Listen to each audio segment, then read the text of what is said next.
Hola, ¿cómo están? Bienvenidos al capítulo número 12 de Déjame te platico. En esta ocasión quiero contarles, o más bien estoy con un gran amigo y tenemos una gran historia para contarles. Estamos hablando con una persona que no es de México, entonces va a haber experiencias extranjeras, ¿no? Entonces, y vamos a hablar de números, vamos a hablar un poquito de inversiones y cosas así. Entonces quiero platicarles con mucha emoción que estoy platicando con mi amigo Nash. Bienvenido, Nash, ¿cómo estás? Él se llama Hola, ¿qué tal? Najib Daisha, ¿ah? Najib es mi nombre y Daisha mi apellido. Sí, saludos Ok, a muy bien. todos. ¿Cómo se pronuncia, por cierto? Pues en mi país se pronuncia Najib, Daisha. Como es un nombre árabe, pues los árabes lo pronuncian Najib. Ok, Lo pronuncian la J como ustedes. ok, muy bien. Para los que no saben, y creo que nadie sabe, Najib es de Bielorrusia. Nah, te crees. Es de Francia. Entonces, ¿cuánto tiempo llevas viviendo en México? Pues este 16 de agosto voy a cumplir 16 años aquí en México. 16 años, no, ya es un ratutote. Desde el 2007 llegué, sí, 16 de agosto de 2007, correcto. ¿Llegaste a México como parte de esa generación de gente que se vino de intercambio o tú llegaste por otra razón? Pues fíjate que he viajado mucho en mi vida, pero jamás pasé por México, ¿no? Y como lo acabas de comentar, eh, el objetivo de mi viaje a México en un primer tiempo fue para terminar mi carrera que había empezado en Francia, ¿no? México fue uno de los países que se me propuso en el tema del intercambio, ¿no? Eran como 200 países y después de todas las pláticas que escuché de todos los países, me decidí. Yo creo que son azares del destino, me atrajo más México. ¿Pero por qué? Hay gente que cree en el destino, otros que no. Yo creo que, te digo algo, por eso la persona que relato acerca de México, de su experiencia en México, fue lo que más me inspiró. Ese momento que sabes que ahí es. O sea, los que creen en Dios y demás, pues van a decir, son cosas de Dios. En lo mío no sé qué fue quizás un concurso de circunstancias, pero después de la conferencia de todos los países, yo me atrapé voy a hacer mi carpeta para México. Ok. O sea, así tal cual fue. Ok, no es regaño, no le pegues tanto a la mesa porque esto se va a escuchar. Pero oye, antes de que vaya ya con todas las preguntas, ¿qué se cree de México en Francia y en Europa? Digo, no hoy en día, que en México se cree que es un país peligroso, inseguro, que no sé qué. Pero, por ejemplo, tú hace 17 años, ¿qué decían tus amigos y la gente que tú conocías de México? Eso me interesa bastante. Pues es que en la opinión pública general sí era como un destino lejano, peligroso, asimilado al viejo oeste, ¿no? Ok. Los cárteles, la droga, la corrupción, pero también los lados bonitos, ¿no? De la fiesta, la amabilidad de la gente, la comida espectacular. ¿Qué más resaltaba en la época? Hablo como viejo, pero en la época, pues, o sea, 16 años ya son bastantes. Es una época, ¿no? Eso resaltaba mucho, ¿no? Era un destino sí conocido, pero no tanto como ahora. Ahora ya se desarrolló mucho el intercambio turístico y también estudiantil y también de negocios entre ambas naciones, ¿no? Entonces estamos en un punto diferente ahora. En la época sí me acuerdo que mis papás... Sin la mesa. Mis papás sí cuestionaron mi elección, ¿no? De que, oye, ¿por qué México si te daban Estados Unidos, Corea del Sur, literalmente todo el mundo, ¿no? Pero bueno, como ya sabían que estaba acostumbrado a tomar decisiones fuertes en mi vida y ya de hecho llevaba muchos años, pues como 3, 4 años independiente, digamos, del hogar familiar, me dejaron volar solo, ¿no? Y adelante, ¿no? Y ya al año después se dieron cuenta que no fue una mala decisión para nada, ¿no? Pero sí me acuerdo bien de la cara de mi papá, que es un hombre muy duro, ¿no? Y cuando agarré el vuelo para México, sí se le salió una lágrima, ¿no? Y él no llora ni llorando, ¿no? Entonces, yo creo que sí, en ese tiempo creo que los preocupé pues es que nosotros allá, y en el mundo entero, los medios de comunicación, pues sí, siempre les encanta mandar lo más feo, ¿no? Uh-huh. Entonces, ir a México era como, híjole, o sea... Sí, nunca van a decir de que vente a Cancún, está poca madre. Pues solamente estaba ese aspecto de Cancún, pero donde yo iba en Jalisco, pues ya tenía una reputación, pues sí, de tequila, pero también de balazos, ¿no? Entonces... Tequilazos. Exactamente, entonces ese tema era el que me traía a mis papás un poco inseguro, ¿no? Mis amigos, pues como sea, pero mi familia en sí, pues como que, oye, ¿qué estás haciendo, no? Oye, ¿y habías visto a tu papá triste o así sentimental antes de eso? Mi papá nunca enseña sus sentimientos, es muy raro. Ahorita ya que está envejeciendo, ya hablando, ¿no? Pero en la época seguía siendo Una pues, persona el muy buen buena. papa que es, como siempre le reconozco mucha parte de mi éxito. ¿Cómo se llama? Se llama Ahmed Daisha.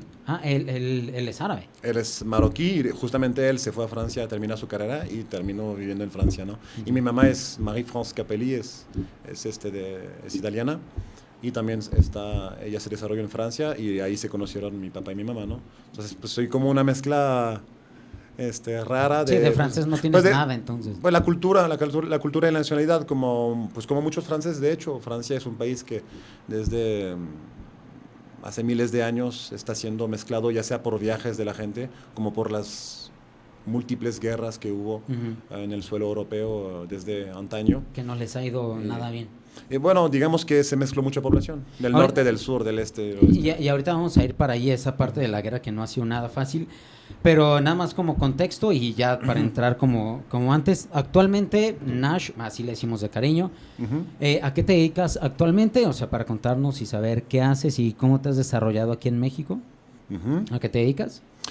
Bueno, actualmente, desde hace ya bastantes años, me dedico totalmente a la asesoría financiera y de seguros, ¿no? En un aspecto de la planeación financiera tanto para familias y personas normales como para grandes empresas, ¿no? Sin embargo, me preguntaste, creo que el desarrollo llega a México desarrollando el poder que tenía en aquel tiempo por mi trabajo en el ejército francés. No, espera, no, Ya me fui muy lejos, ¿no? Sí, ya te me estás Es adelantando. que fue una evolución, o sea, por eso te digo que no... Sí, pues, no, son 17 años, pues imagínate. no, ya te brincaste un buen. Sí, Entonces, para los que no sepan qué hacer con su dinero, pueden contactar a Nash y él les va a decir de forma segura, ¿no? Porque ahorita hay un chingo de cosas que no son seguras como para desarrollar y hacer crecer su dinero, ¿no? Pero vamos a llegar ahí. Entonces, tú te dedicas exactamente a cómo planear esa cultura financiera y saber qué hacer si de repente tienes, pues, un poquito más de lo que ganas, ¿no? Prácticamente. No, más bien, no es cuestión de poquito más de lo que ganas, es cualquier persona que voy a tener enfrente, voy a buscar a través de un análisis financiero, o sea, un análisis que se llama ANF, Análisis de Necesidades Financieras, buscar cómo potencializar a esa persona al máximo, Ok. quien sea que sea. O sea, puede ser una persona que gane muy poquito, como una persona que gane muchísimo, una persona que tenga o no tenga empresa, una persona que tenga o no tenga familia.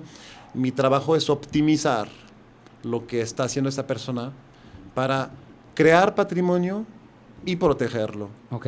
Y sí es importante decir que el estilo y el objeto y la misión de mi empresa es mantenerse en esquemas seguros y fuertes. Muy bien.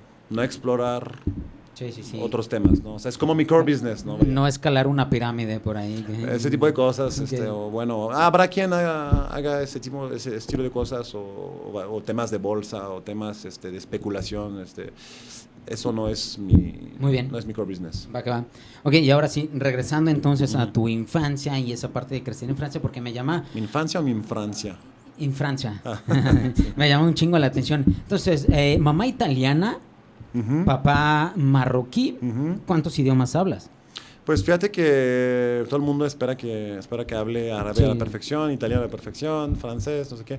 Pero como en mi vida desde muy temprano he estado, bueno, de chico, de 4 años a 10 años en música y en deportes, pues tenía el tiempo extremadamente ocupado. Ujú. Después ya dejé la música y me centré aún más en los deportes, en los artes marciales. Y literalmente no que compartía poco con mi familia, pero sí entrenaba muchísimo y viajaba mucho. Entonces no tuve tanto tiempo para estar, ¿cómo se llama?, compartiendo esa parte de cultura del idioma, Ujú. que incluso mis papás siempre me han educado en francés y muy bien. O sea, tú a tu mamá y a tu papá les hablabas en francés. Exactamente. Ya cuando veníamos mis abuelos de Marruecos y demás, pues sí, pero no era suficiente para poder hacerte del idioma, ¿no? Igual con el idioma italiano, ¿no? Entonces, ¿cuántos idiomas hablo? Inglés, francés y español. Ujú. O sea, ¿por qué? Por la escuela y por la práctica, ¿no? Y bueno, el francés por nacimiento. Realmente de italiano y árabe no sé tanto. Solo le sabes hacer así. Exactamente, Y ya. para la pizza. Ok, muy bien. No, pero son temas importantes porque me hubiera gustado, fíjate, que de alguna forma me lo hayan inculcado de joven, pero no se puede todo. Eso es una lección para mí cuando el día que tenga hijos. Sí me gustaría que pues, mi actual esposa les hable en español, por ejemplo, y que yo les hable en francés, para que de una vez les podamos desarrollar ambos lados, ¿no? Ya aparte del colegio que pues sí enseña idiomas y demás. Creo que es importante porque en la niñez eres como una esponja y agarras muchas cosas. Ok, y en la parte de la música, ¿qué instrumentos tocas? Estamos hablando con una persona financiera, políglota, música y arma mortal. Entonces, vamos con la música. Pues la música desarrolla un lado sensible en mí, que la parte sensible de mi familia fue mi mamá y la parte dura, fuerte fue mi papá. Lo cual considero al día de hoy que fue un equilibrio perfecto para darme ambos lados. Y les agradezco mucho, ¿no? De hecho. La música, pues fíjate que yo fui a una escuela música profesional en Francia y te enseñan todo. En instrumentos me especialicé en clarinete y piano, ¿no? Pero había canto, ritmos, era una educación completa a nivel musical, ¿no? Al día de hoy se me olvidó casi, bueno, todo por completo, sí toco un poquito de piano, tengo la base de la música y demás, pero bueno, como quien dice, ¿no? Quien no practica olvida, ¿no? Entonces fue una parte importante de mi infancia, sin embargo ya es un bonito recuerdo, pero ya no lo he vuelto a poner en práctica. Pues. Sí, yo cuando estaba en la universidad estudié 3 años de saxofón, ¿no? O sea, ahí donde me ves, o sea, yo sabía, pero si ahorita me das uno, olvídate, o sea, no sé ni cómo armarlo. A mí me pasa lo mismo, o sea, Oye, las notas musicales en francés, digo, aquí en México es do, re, mi, fa, sol, la, si. Correcto. En inglés es A, B, C, D, E y F. Y en francés... Es igual, do, re, mi, fa, sol, la, si, do. ¿Do? O sea, do, re, mi, fa, sol, la, si, do, pero también tiene sus variaciones, ¿no? Agudas o graves, o sea, ya ves que hay diferentes... No sé cómo llaman aquí. Sostenidos y bemoles. No, claves de sol, creo, clave de fa, exactamente, todo ese tipo de cosas. Los ritmos también, si es un ritmo corto, rápido, largo, o sea, me acuerdo de eso, pues, pero ya me estás mandando a ¿cuántos años? 26 años atrás. Ok, y ahora entonces ya pasamos por la parte políglota, por la parte musical, y ahora la parte de máquina mortal. Ahí va. ¿Qué tanto sabes de artes marciales? ¿Cómo te gustó? ¿En qué momento dijiste que a mí lo mío es agarrarme a madrazos? Bueno, así como lo dices tú, pues desde muy chico, a los 4 años, rogué por entrar a artes marciales. Siempre he sido un niño muy energético, tenía muchísima energía, siempre corría, brincaba.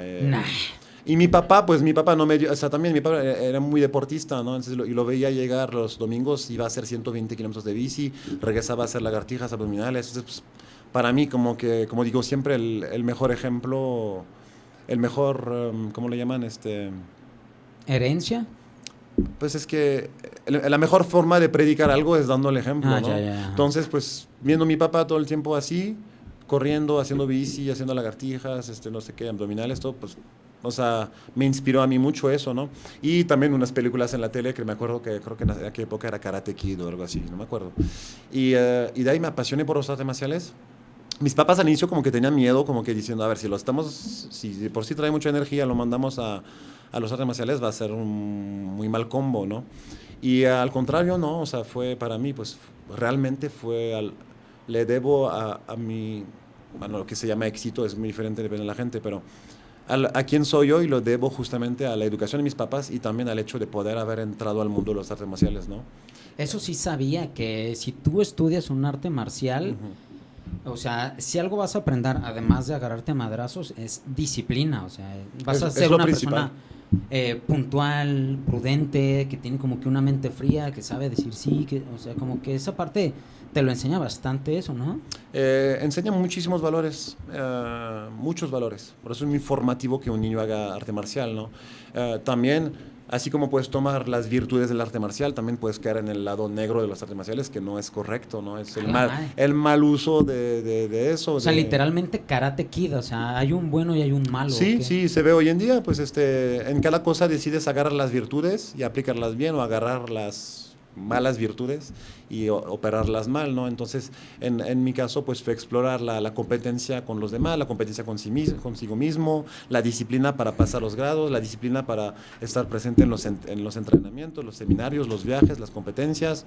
Eso en múltiples artes marciales que he practicado, pero era tanta mi pasión, yo me acuerdo bien, que no contaba las horas.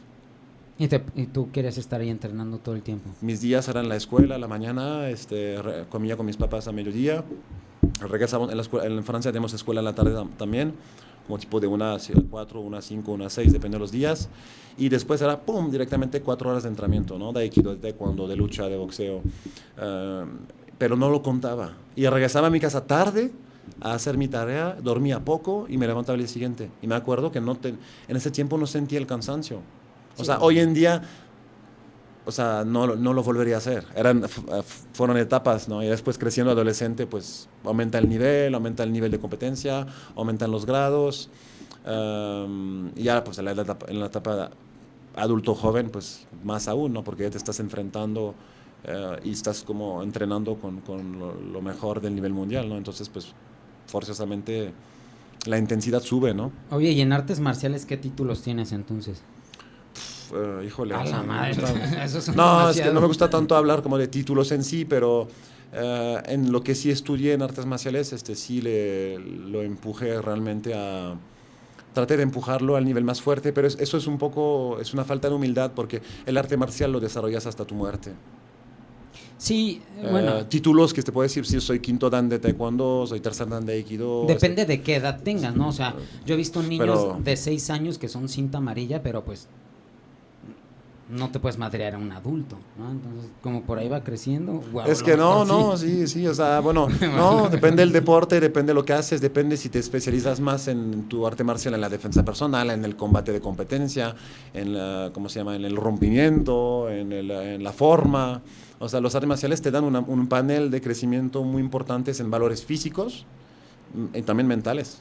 Disciplina, puntualidad, formalidad, generosidad, respeto, o sea, son una infinidad de valores que te dan.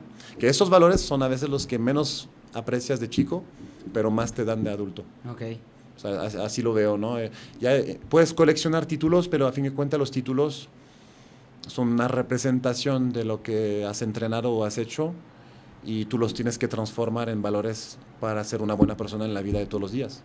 Ser buen compañero, ser buen amigo, ser buena pareja, ser buen socio, ser buen ciudadano. De hecho, lo decimos mucho en los artes marciales. Formamos buenos ciudadanos dispuestos a ayudar, honestos, honrados. La capacidad para defenderse y demás, eso es muy subjetivo. Sí, creo que en esa parte de que si estás en un callejón solo y llega alguien con un cuchillo, difícilmente te va a pasar y difícilmente... Depende quién eres, depende qué has entrenado, depende el momento, si llueve, si no llueve, si estás cansado, si no estás cansado, si andas en chanclas o si andas en tenis, sí, pues sí. ¿Quién es la otra persona? O sea, la vida real no es una película. Sí, sí, sí. Pero sí te da muchas herramientas para enfrentar situaciones difíciles a comparación de una persona que no entrenó, por ejemplo. Claro. O sea...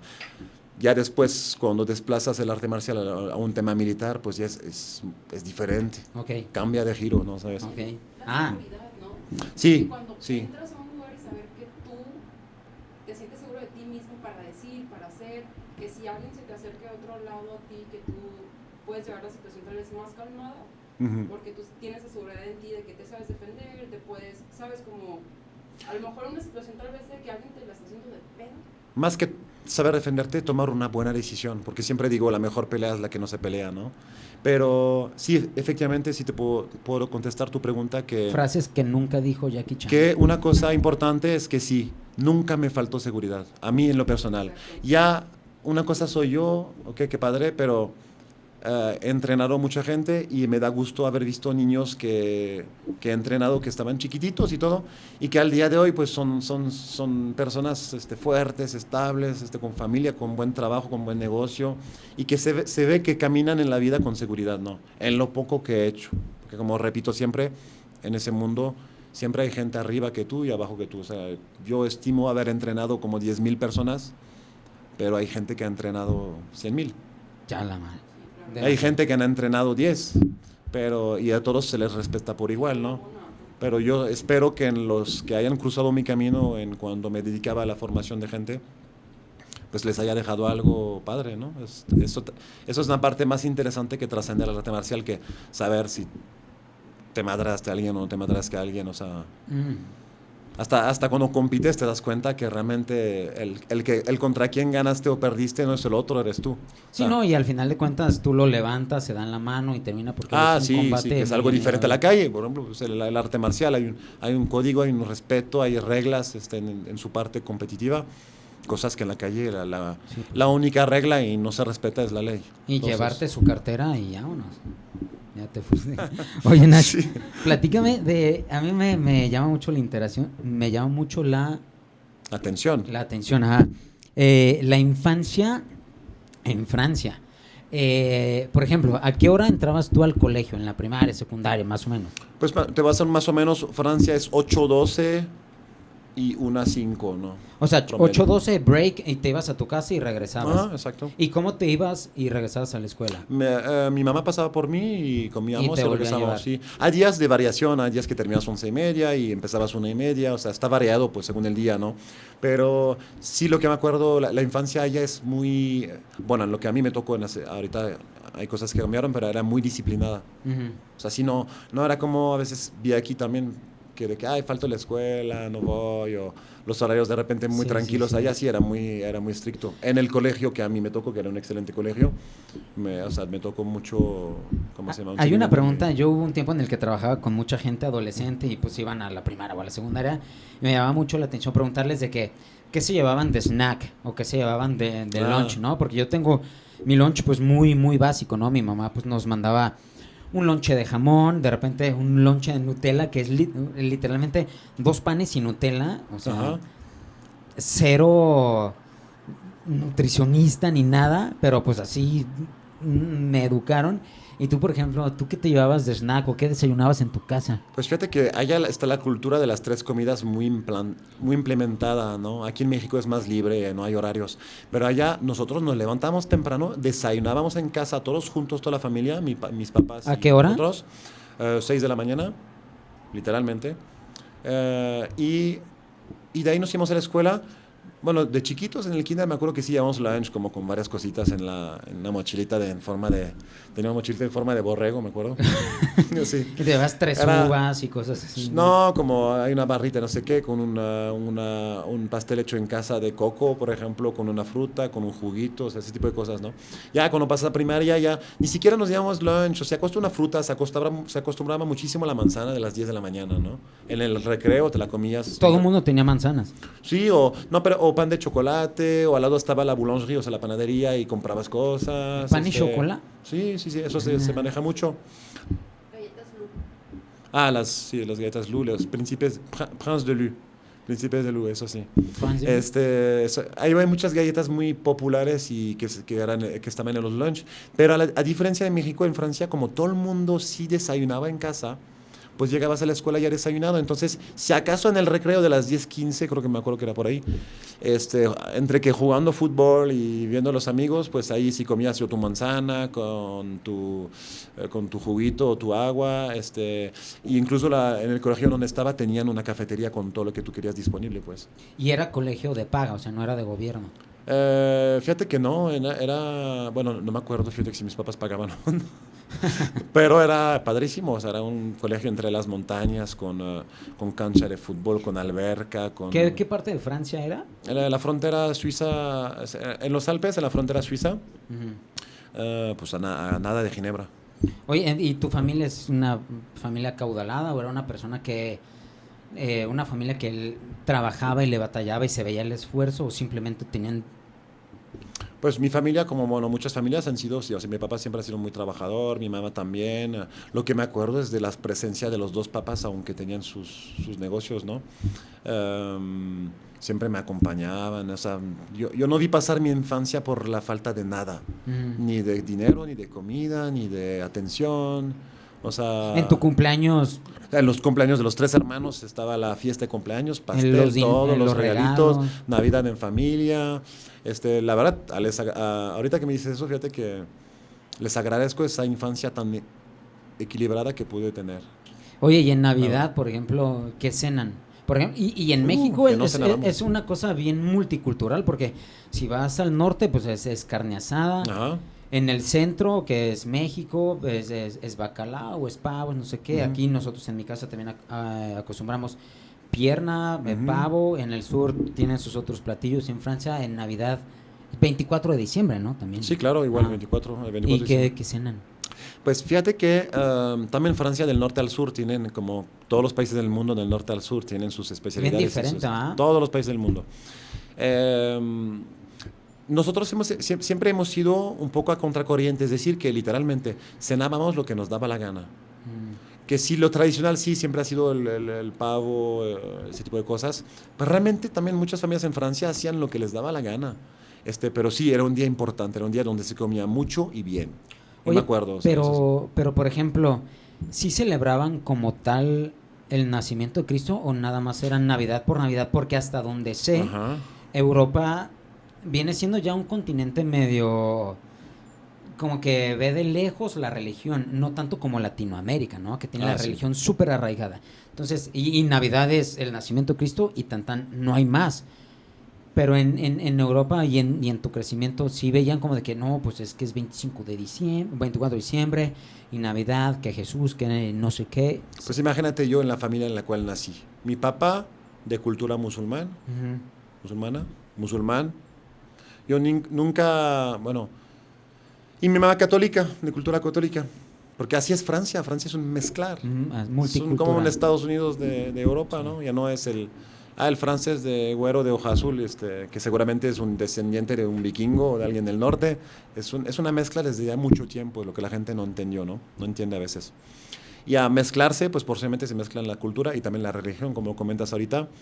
No es que no sea importante, digamos que Francia sigue siendo un país de mayoría católica, pero al día de hoy sí es un país totalmente mezclado. Hay budistas, hay musulmanes, hay católicos de varias escuelas, musulmanes de varias escuelas o varios giros de esa misma religión, ¿no? Y todos tratan de entenderse dentro de eso, porque es que no es fácil. Yo, eso sí, en mi infancia no tuvo nada que ver con la infancia de un niño mexicano, por ejemplo, que ahí sí está muy marcado la fortaleza del catolicismo. Sí, porque te bautizan. Claro, o sea, y se respeta, o sea, así es. Allá, la enseñanza de mis papás incluso fue esa. Tomarás la religión Que tú quieres. que más te convenga mientras seas buena persona. Y una buena religión es una religión que te lleva a ser buena persona. Si no, como dicen allá, hay anguila bajo roca. Ok. O sea, eso fue la educación de mis papás y se las agradezco mucho porque me han hecho ser una persona tolerante, abierta, reflexionada, porque el mundo es muy grande como para centrarse en una sola verdad, ¿no? Ok.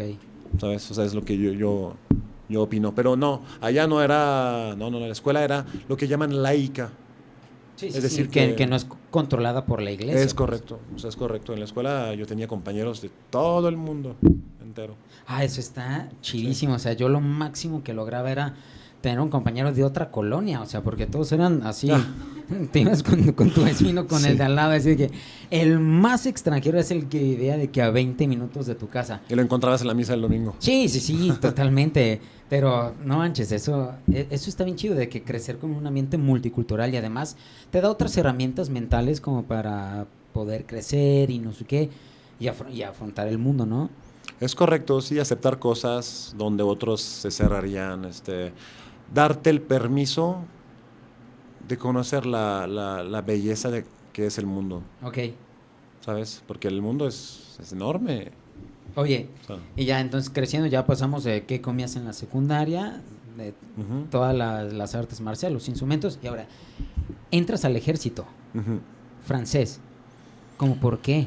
Por ejemplo, te voy a decir, aquí en México está ¿cómo se dice? El servicio militar. Entonces tú cuando tienes 18 años te tienes que presentar con el ejército y tienes que hacer un servicio por el país que dura 1 año, ¿no? Actualmente no es obligatorio, yo no lo tengo.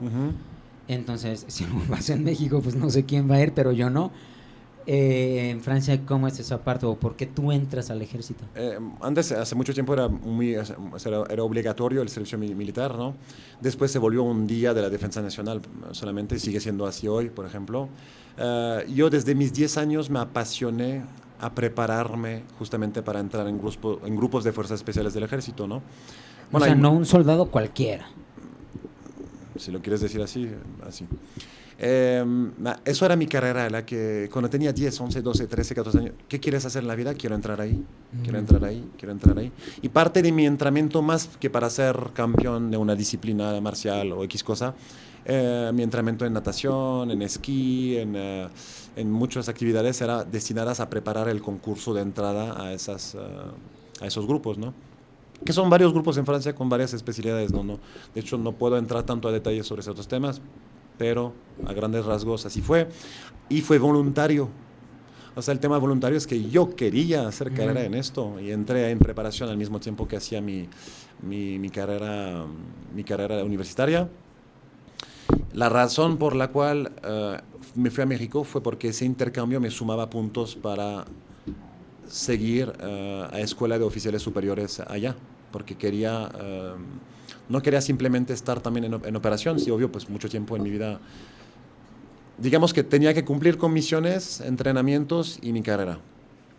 Y al momento que se me ofreció la posibilidad de poder subir más de grado, preparar como mi futuro, o sea, mi carrera futura en el ejército, pues había que prepararse, porque allá hay una escuela especial de oficiales superiores que para entrar, pues un concurso fuerte también, y el hecho de tener una muy buena carrera de base te facilitaba la entrada, ¿no? Entonces, ese intercambio a México fue una oportunidad para mí de sumar más puntos, ¿no? Entonces, a los 3 años de carrera ya que tenía allá, porque eran contratos de 3 años, pues yo... Y te paga, o sea, y en ese tiempo sí, recibes un salario. Sí. ¿Es buen salario? Sí, o sea, depende, bueno, de las misiones que haces, digamos. Pero mi objetivo en ese tiempo, aún cuando me fui a México, era yo regreso a seguir con las misiones y a seguir para adelante, ¿no? A seguir con mi carrera allá. Porque era lo que yo quería hacer. O sea, amaba lo que yo hacía, no me veía en otra cosa que esto. Y pues México me cambió la vida, ¿no? Oye, ¿qué sientes cuando, por ejemplo, te pones un uniforme? O sea... híjole, pues ya me estás mandando también años atrás. Bueno, ni tanto, porque sigo practicando artes marciales y, o sea, sé lo que es poner un uniforme. Pero un uniforme militar, los militares tienen muchas funciones. Básicas, avanzadas, antiterrorismo, antidrogas, infiltración. Sí, puedes estar el güey que está el que se baja primero del avión al que está en una computadora de inteligencia, ¿no? Hay muchísimas especialidades, ¿no? Pero ese cargo que en aquella época yo ocupaba era de muchísima responsabilidad porque sí eran asuntos fuertes. Entonces no hay espacio para la falla o la broma. ¿Y cuántos años tenías? Yo tenía, ojo, no podías entrar antes de 18, me preparé, o sea, una preparación, y después cuando empecé a ser operativo a partir de los 18 años. Hasta los 21. Eso me llama un buen de atención. Yo nunca estaba en el ejército, ni mucho menos, pero veo películas y, por ejemplo, la gente que se encarga de defender al país son niños, o sea, tienen 18, 20, 22 años. 20, hay de todo. Y los tienes manejando aviones y cosas así. De que, bueno, en mi grupo el retiro era a los 35 años. Sí, y ya tuviste experiencia en combate, o sea, y... ¿Manejaste información que veto a saber quién la tiene? Pues más bien firmé para nomás cerrar ahí, se firma un tema de secreto y defensa, no sé cómo lo dice en español, pero está bien. A veces me gusta hablar de eso, está padre, pero a veces la gente lo toma como una película y no, la vida real no es una película. Sí, no, me imagino que es hay cosas que firmé, cosas que sigo respetando al día de hoy. Ahorita estoy libre de contrato, por supuesto, pero no estoy libre de información por ser francés y por respetar a mi país. Sí, no, está bien. Yo no quiero que ahorita llegue un No. güey en rapel aquí No. por la...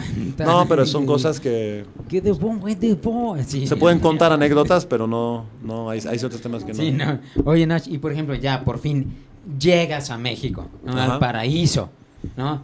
Aquí el ejército te hace así, tiene una chela en soldado, entonces, la vida aquí es otro reto. Llegas a estudiar, ¿qué estudiaste? Pues yo me preparé en preparación física y mental para el deporte del alto rendimiento y manejo de negocios deportivos, ¿no? ¿Por qué hice esa carrera en conjunto a lo que hacía? Porque como los grupos donde estaba, era un trabajo extremo del tema mental, el tema físico. A mí siempre me ha interesado mucho el cómo desarrollar un ser en su máximo en esos ámbitos, ¿no? Ahorita menos, ¿eh? Ya la vida cambia. Pero en aquellos tiempos era lo que me movía, ¿no? Me movía como operativo y también como en un futuro, cómo poder desarrollar yo mismo esa misma gente cuando imaginemos que haya sobrevivido a la carrera ya hasta los 35, 38 años, que era el retiro. Pues ya pasas en otras etapas como oficial superior y ya digamos que vas a desarrollar gente o tomar otras responsabilidades. Siempre me ha apasionado a mí ese tema, ¿no? De estudio, ¿no? Que después se transformó llegando a México con otros temas, ¿no? Ya temas más financieros, digamos, por ejemplo, que son temas que de alguna forma me fueron inculcados por mi papá. ¿Y qué fue lo que te dijo de que yo me quiero quedar en México? O sea, ¿en qué momento dijiste que yo ya no me quiero regresar a Francia? Pues el primer año que empecé a estudiar aquí, empecé a hacer negocios aquí, aunque no tenía en teoría derecho. Más que hacer negocios, empecé a darme cuenta cómo podía apoyar a la población en su capacitación. Para ser muy breve, me dediqué varios años después de mi llegada a la formación de seguridad de gente privada, guardaespaldas privados, y a la formación de la niñez de México. O sea, de un lado el lado militar, el lado serio, el lado fuerte con esa gente que eran adultos y protegían la vida de personas, y del otro lado, pues un lado un poco más blando, un poco más amigable, pero de mucha responsabilidad, que era formar a la juventud de México a través de los valores de las artes marciales, ¿no? Y eso fue así como, también diría una diosidencia, ¿no? Me acuerdo cuando regresé a Francia después del intercambio, tuve que cumplir 3 meses de misiones y mi coronel se enojó muchísimo conmigo porque me había preparado todo el terreno para llegar a hacer todo lo que sabía hacer, pues, y a seguir, y yo le dije no. Justamente en agosto de 2008 llego al final de mi tercer año de contrato, me voy para México. Fue un pleito bastante duro y me la cobraron duro. ¿Ah, sí? Sí, pero al día de hoy valió la pena todo. Okay. Valió la pena todo, valió mi inicio en México así. ¿Por qué en esos negocios? Porque era lo que mejor sabía hacer. Y en un país que no conocía, con la cultura que no conocía, horarios que no conocía. Entonces así me desarrollé. Y así también me hice, ¿cómo se llama? Empecé a adquirir inversiones aquí en el país, porque pues aquí en el país era de alguna forma mi propio jefe, mi propia familia, tenía que ver por mí todo, ¿no? Entonces, la cultura financiera que me inculcó mi papá, pues sí me agarró en el nivel de consumir productos de inversión y después decir, híjole, o sea, lo que realmente quiero hacer aquí en México es esto, ¿no? Oye, esa ola de... ¿Es fácil para un francés quedarse en México? Para mí, sí, porque pues tengo el alma viajera desde muy chico. Mi educación y los artes marciales me han dado mucha seguridad para, como dice el dicho aquí, ¿no? A donde fueres, haz lo que vieres. Mi papá siempre me educó así. Me dice, si vas a tal país, habla el idioma y trata de hablarlo lo mejor posible. Y la comida, acostúmbrate y apréciala, porque estás en otra casa y tienes que poner de lo tuyo.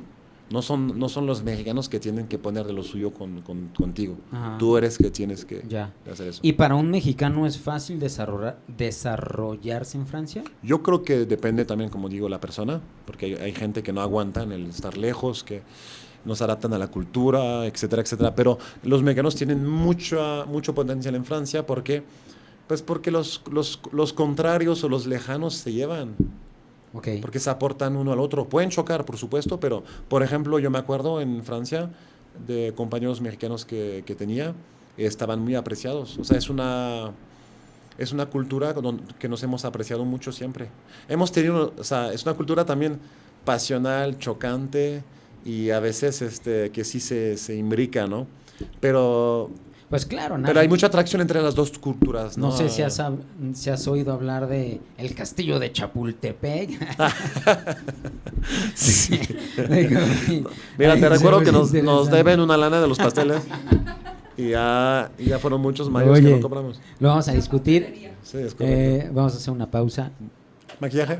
Ok, regresamos de este bloque cultural bañístico. Nash, y por ejemplo, hoy en día, eso me llama un buen la atención, porque me queda claro que te enfocaste como en la parte financiera y el dinero, y que tú quieres hacer que la gente de ahorita, con el dinero que tiene y con el dinero que gana, pueda hacer un poco más, ¿no? ¿De dónde nace eso? Yo sé y siento que la cultura mexicana no es tanto como una cultura como previsoria y como que de repente las finanzas del futuro no se nos dan tanto, ¿no?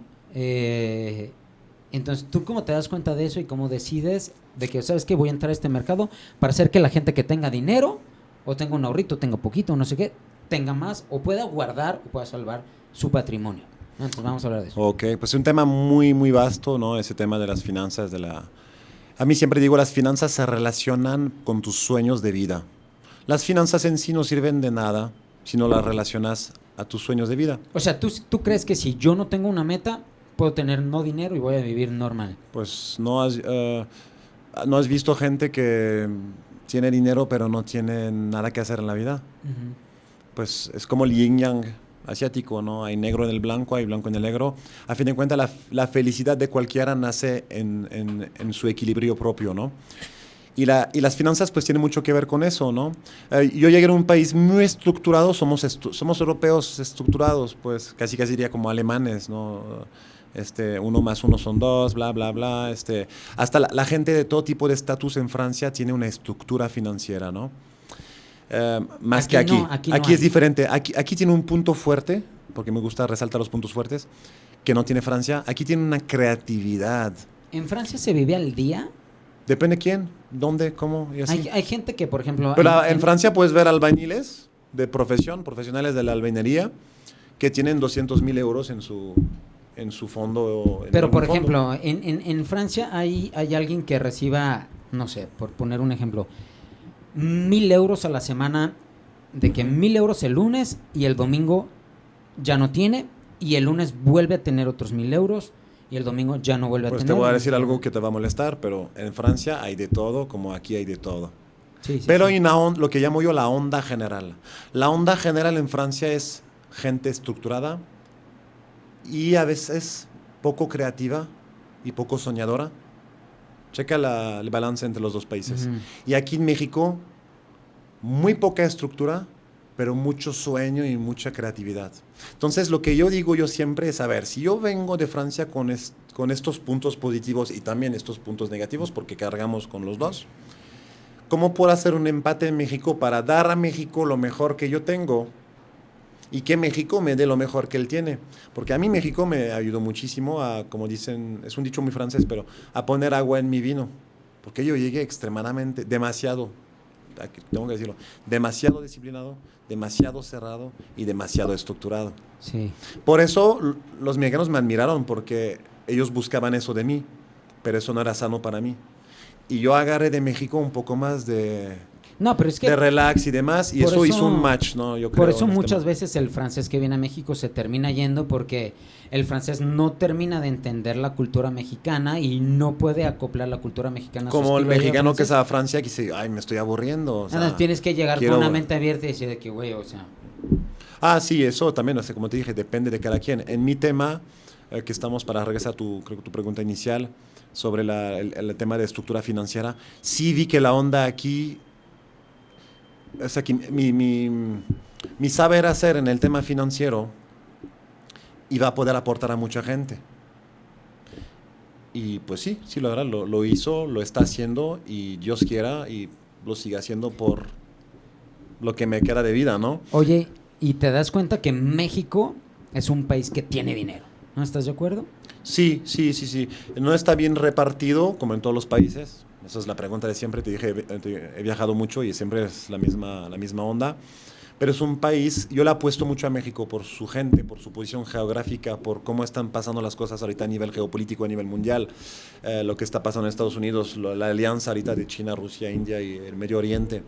De hecho, la historia no lo demuestra. Los pueblos que llegan a su apogeo, su nivel culminante, tienen tendencia en caer. Como el campeón durante muchos años no, cae, está reemplazado por el joven. Claro. Entonces yo apuesto, todos tenemos nuestras apuestas, yo creo y tengo fe en México, y no más que tener fe a lo tonto es, viajo del norte al sur del país para ver mis clientes en inversiones, en seguros, en muchos temas, y yo veo cómo se está moviendo. Hay mucho capital humano aquí en México. Hay mucha cultura, hay muchas cosas por dar y por enseñar al mundo. Hay mucho trabajo que hacer. Y te voy a decir algo, llegué bajo el PAN, después llegó el PRI, ahorita está el partido Morena. No es un partido político que me haya alentado o desalentado en hacer las cosas. Simplemente fue. Es correcto, o sea, he vivido, pues sí, puedo decir, con 17 años he vivido 3 esquemas diferentes. Soy ya político porque no tengo la nacionalidad, entonces no tengo que opinar en ese tema o meterme. Yo he hecho mi trabajo y punto, independientemente de qué periodo o qué partido estuviera, ¿no? Y a lo que iba es en dinero, como tú lo comentas, en México hay mucho dinero, hay mucho capital humano, hay muchas cosas que hacer, demasiadas cosas que hacer. Sí, honestamente yo veo México o sea, apenas es una olla hirviendo que tiene absolutamente todo por dar. Y por ejemplo, yo vivo en Guadalajara, que es la segunda ciudad más importante del país, perdóneme Monterrey, pero sí es. Y acabamos de ir a México y no es por nada, pero México está 30 años adelantado. La capital es una ciudad que está... Pues es que es un país... Y no se compara, digo, con otros países. Pero sí se ve como que de repente vamos creciendo. O sea, yo sí creo que México va en buenas. Y se ha dicho todo. La luz. Se ha dicho toda la vida. México. Pues están los reportes económicos, lo que tú quieras, los medios de comunicación. Pero se ve. Justamente ayer estamos hablando con inversionistas mexicanos que están en Estados Unidos. El tema frontalizo está hirviendo. Sí, México sí es un gran país en buenas vías de desarrollo. O sea, yo sí lo creo. Y eso se ha dicho toda la vida, pero es que sí se ve. Tú trabajas con gente con dinero, con todo. Poco, con mucho, pero se ve que el movimiento va creciendo, ¿no? Sí, yo lo puedo decir también. Yo siempre trabajo con la mezcla de optimismo y pesimismo. ¿Por qué? Porque en términos financieros siempre tienes que ver los mejores escenarios y los peores, ¿no? Y los medianos. Entonces, me manejo en esos esquemas para justamente tener un equilibrio en mi vida, en mi trabajo, y ir adelante con todo ese tipo de gente, porque sí en mi cartera tengo mercados objetivos especiales, ¿no? Futbolistas, empresarios, por ejemplo, pero yo no discrimino, eso es muy mío, ¿no? Hay gente que se dedica especialmente a un tipo de mercado y demás. Yo realmente, si puedo aportar mi grano de arena a un chavito que empieza y que ni siquiera va a tener contratación de algún producto conmigo, ¿no? Pero si le puedo dar un consejo para que vaya creciendo en sus finanzas personales, para mí, voluntariamente lo hago y con mucho gusto, ¿no? Oye, a ver, entonces, por ejemplo, por aquí viene mi pregunta. Si yo soy una persona que soy empleado, que gana un sueldo X, ¿qué es lo primero que tengo que hacer como para poder empezar a crecer financieramente hablando? O sea, ¿cómo me puedo empezar a desarrollar? Si soy una persona que viene de una familia que no me puede dar, que nada más me dio lo necesario, que yo puedo estudiar la primaria, la secundaria, la prepa, la universidad, empiezo a trabajar como asalariado, ¿cómo puedo empezar a generar un patrimonio? Porque es bien fácil, hay gente que dice que muy fácil, güey. Compra 3 departamentos, vives en uno y rentas otras 2. Sí, cabrón. ¿Pero de dónde voy a sacar 15 millones de pesos? ¿Cómo puede ser una persona que empieza desde cero a generar un patrimonio? Pues mira, te voy a dar, voy a sonar muy, no voy a decir nombres, pues, pero en un podcast así tenemos que ser un poco general. Tengo que pegarle al blanco, ¿no? Con una regla muy sencilla. O sea, primero, para empezar, somos todos iguales porque todos tenemos un cuerpo 24 horas, bla, bla, bla, pero también todos somos iguales porque no empezamos desde el mismo punto, como bien lo comentas. Si empiezas tu vida con una herencia de 10 millones de dólares y lo haces bien, es muy probable que hagas cosas muy buenas. Si empiezas con 0 pesos, es más complicado. Pero en ambos puedes tener éxito y en ambos puedes tener un fracaso total. La regla que te voy a poner es muy sencilla. No gastes más de lo que ganes si es que puedes. ¿Por qué? Porque si ganas 20 mil pesos mensuales, estás casado y tienes 2 hijos, va a ser más complicado que si ganas 20 mil pesos mensuales, estás soltero y estás en una oportunidad de pedir, de poder tener decisiones, ¿no? A lo que voy. La regla, número 1, se escucha demasiado básico, pero a veces lo back to basics es lo correcto. Gasta menos de lo que ganas. Y esa parte sobrante, ese margen, lo tienes que ahorrar para invertir. Y ahí es donde viene el juntarse con el asesor correcto. Ya. ¿Por qué? Porque ¿con quién vas a invertir? ¿Cómo? ¿Dónde? ¿En qué? ¿Qué cantidad? O sea, todo ese tema. Y pues como uno tiene un tema jurídico, lo va a tener que tratar con un abogado. Si es agrario, agrario, si es mercantil, mercantil. Si tienes un problema de la columna vertebral, vas a tener que ver neurólogo, traumatólogo, ese tipo de gente, fisioterapista después, por ejemplo. Tienes que aprender a tener la apertura para asesorarte. El problema en México es que a veces existe mucha falta de confianza entre la gente, ¿no? Eso me he dado cuenta que la gente ha vivido tantas dagas que es difícil que hagan match y confianza con ciertas personas, ¿no? Entonces ahí también entiendo. O sea, un chavo gana 20 mil y gasta 10 mil. Le sobran 10 mil.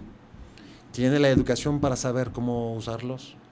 ¿Tiene un amigo que se dedica a eso, de gente de confianza, que le va a decir la verdad y con honradez de cómo hacer las cosas? ¿Cómo repartirlo? ¿Cómo empezar con su banco? ¿Cómo capitalizarse? Y después, cuando se capitalizó, cómo irlo distribuyendo de forma segura para empezar. Ya cuando los capitales son grandes, puedes permitirte de poner partes a alto riesgo y poca seguridad, y otras partes a conservador, y otras partes a temas medianos.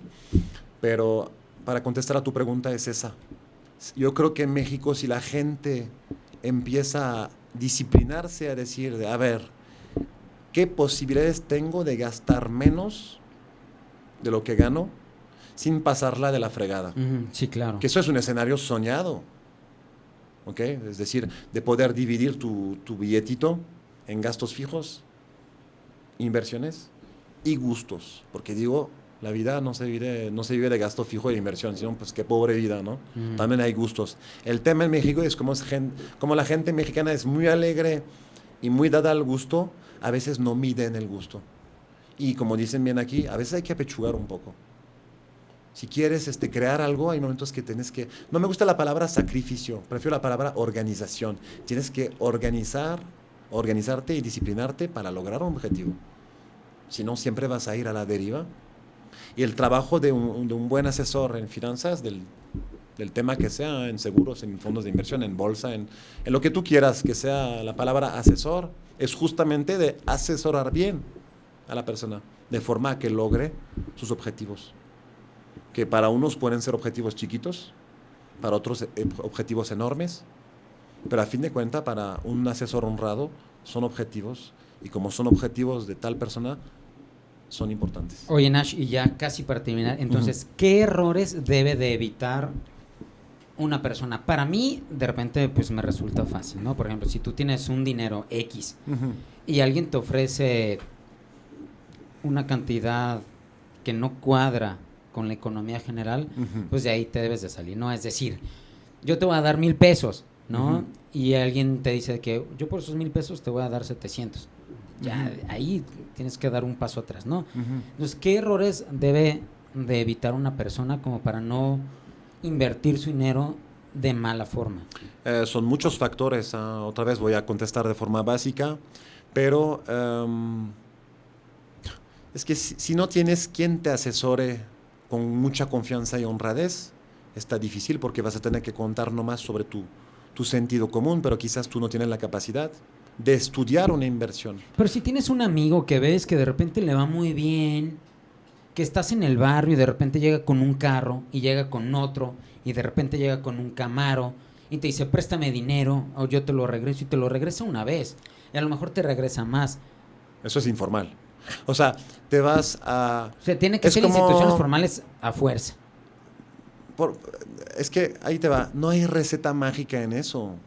Puedes estar con tu amigo de toda la vida que se dedica ¿cómo se llama?, a remodelar casas, por ejemplo, ¿cómo se llama?, y tiene ahí margen y puede ir creciendo pidiendo dinero a sus amigos y estar entregando rendimientos y que todo vaya súper bien, un ejemplo. Y ahí hay confianza por la amistad, por el tiempo y demás. Está padre, es una receta padre, pero cuando tú analizas una inversión, tienes que analizar muchas cosas. O sea, mi gabinete tenemos 3 puntos claves. Punto 1, el negocio es real, tiene un producto, una venta y un margen. Ajá. ¿Cómo lo tiene? ¿Dónde lo tiene? O sea, es un análisis. Se necesita de expertos legales y demás. En punto 2, ¿qué garantías hay? Hay negocios que no ofrecen garantía, pero son muy buenos negocios. ¿Cómo cuál, por ejemplo? Por temas de inversiones agrícolas, por ejemplo. Yo no me dedico a eso, pero en tema de criptomoneda hay gente que hizo muchísimo dinero y no había ninguna garantía. Pero, como voy a dar un ejemplo, no es lo mismo distribuir $100 millones de una persona que distribuir 1,000 pesos de otra persona. Sí, claro. 1,000 pesos que esa persona ahorró con mucho esfuerzo todo el año, no lo va a meter a algo de alto riesgo sin garantía. Una persona que tiene $100 millones se puede hacer muchas fracciones de esos $100 millones para meter a conservador, a riesgo con protección, porque existen también los fondos de alto riesgo con protección. Esos son temas que la gente no conoce porque no se dedica a eso. Como existen los temas que parecen conservadores y de bajo riesgo y que realmente si te pones a analizar el tema negocio real, el tema garantías, te das cuenta que es un negocio muy peligroso.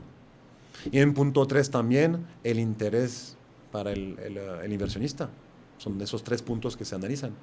Negocio real, garantía y interés para el inversionista. Es decir, ¿qué interés tiene el inversionista en invertir en eso? ¿En qué lo va a ayudar en su proyecto de vida? ¿Cuál es su proyecto de vida?